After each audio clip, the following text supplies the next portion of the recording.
Basically, it's got a heavy-duty frame, and whereas a car, whenever it burns up, you got to replace the whole car, go to the junkyard, get somebody to donate one.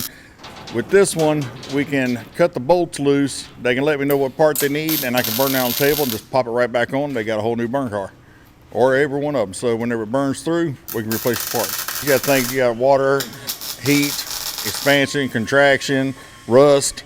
So maybe the roof and areas like that, we'll probably start getting some holes in it in maybe about a year or so.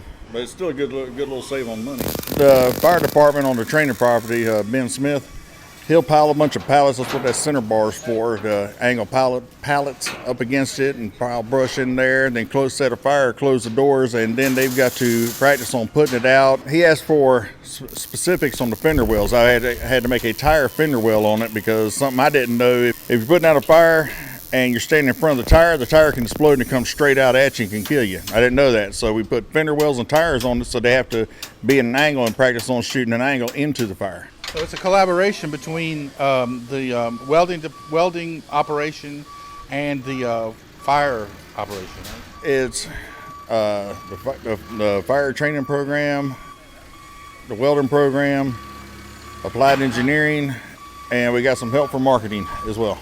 What do the applied engineering folks do? They're the ones that did the measurements and everything and designed the plates to go on it. We've been working on it. I've had it going about 2 years. It was probably about 30 to 40 different students through the time working on it. Fabricating, learning how to use a tape measure, getting things square, and make sure it's right. We didn't use any blueprints with this. We just pretty much, the vehicle actually changed what it was.